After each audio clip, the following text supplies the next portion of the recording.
Hi guys, welcome back to Vigi vlogs.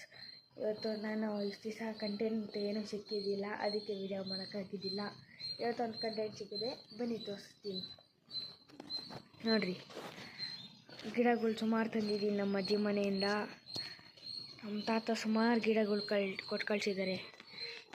ಇದು rose ಗಿಡ, ನಿಮಗೆ ಗೊತ್ತಿದೆ. ಇದು ಏನು ಹೇಳ್ಬೋದು ಹೇಳ್ರಿ, ಡೇರಿಯಾ ಗಿಡ. ಇದು ದೊಡ್ಡ ಹೂವು ಬಿಡುತ್ತಂತೆ, ನಮ್ಮ ತಾತ ಕೊಟ್ಟು ಕಳಿಸಿದ್ದಾರೆ.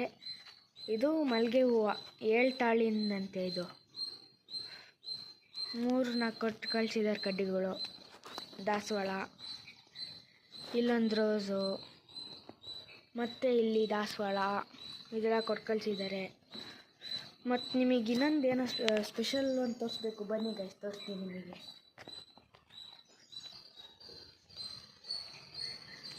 ನೋಡ್ರಿ ಗಾಯ್ಸ್, ಡ್ರ್ಯಾಗನ್ ಫ್ರೂಟ್ ಗಿಡ ತಂದಿದ್ದೀನಿ ನಮ್ಮ ಅಜ್ಜಿ ಮನೆಯಿಂದ. ನೋಡ್ರಿ ಎಷ್ಟು ಉದ್ದ ಇದೆ. ಇದೆಲ್ಲ ಮುಳ್ಳಿದೆ. ಇದು ಮುಳ್ಳೆಲ್ಲ ಮುಂಚೆ ಕೆದ್ಬಿಟ್ಟು ಇದು ಇಟ್ಬಿಟ್ಟಿದ್ದೆ, ಅದಕ್ಕೆ ಇದೇನು ಬಂದಿಲ್ಲ. ಬೇರೆಲ್ಲ ಚೆನ್ನಾಗಿ ಬೆಳೆದಿದೆ, ಆದರೂ ಇದು ಮಾತ್ರ ಬೆಳೆದಿಲ್ಲ, ಅದಕ್ಕೆ ಸುಮ್ಮನೆ ಇಟ್ಟಿದ್ದೀನಿ. ಇದು ಬೇರೆ ಬೆಳೆದಿತ್ತು, ಅದಕ್ಕೆ ಫುಲ್ ತಂದುಬಿಟ್ಟಿದ್ದೀನಿ. ಗೈಸ್, ಇಷ್ಟು ದಿವಸ ಏನಕ್ಕೆ ವಿಡಿಯೋ ಆಗ್ತಿದ್ದಿಲ್ಲ ಅಂದರೆ, ನೋಡಿರಿ ಕೆಲವೊಂದು ಗಿಡಗಳು ಹಾಳಾಗಿದೆ, ಅದಕ್ಕೆ.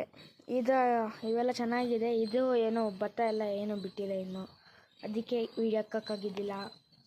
ನೋಡಿರಿ, ಇದು ಏನು ಮ್ಯಾಜಿಕ್ ಅಂತ ಗೊತ್ತಿಲ್ಲ ಗೈಸ್. ಇದು ನನ್ನ ಬರ್ಡೇಗೆ ತಂದಿದ್ದು. ಇದು ಹಾಳಾಯಿತು ಅಂತ ಇಷ್ಟು ಕಟ್ ಮಾಡಿದೆ. ಅದು ನೋಡಿದ್ರೆ ಇದೊಂದು ಗಿಡ ಬಿಡ್ತು ಅದ್ರ ಪಕ್ಕದಲ್ಲಿ. ಅದು ಇವಾಗ ನೋಡಿದ್ರೆ ಇಲ್ಲೊಂದು ಗಿಡ ಬೆಳೀತಾ ಇದೆ. ಏನು ಮ್ಯಾಜಿಕ್ ಗೈಸ್ ಇದು, ಬರ್ರಿ ನೋಡಿರಿ. ಇದು ನೋಡಿರಿ ಗಾಯ್ಸ್, ಇದು ರೋಸ್ ಗಿಡ ಚೆನ್ನಾಗಿ ಬರ್ತಿದ್ದೆ. ಆದರೆ ಇಲ್ಲಿ ಮಾತ್ರ ಏನೋ ಯೆಲ್ಲೋ ಕಲರ್ ಆಗ್ತಾಯಿದೆ. ಏನಕ್ಕೆ ಅಂತ ಗೊತ್ತಿದ್ರೆ ಒಂದು ಸ್ವಲ್ಪ ಹೇಳಿ ಗಾಯ್ಸ್. ಓಕೆ ಗಾಯ್ಸ್, ನೆಕ್ಸ್ಟ್ ವೀಡಿಯೋದಲ್ಲಿ ನೋಡೋಣ. ಬಾಯ್ ಬಾಯ್.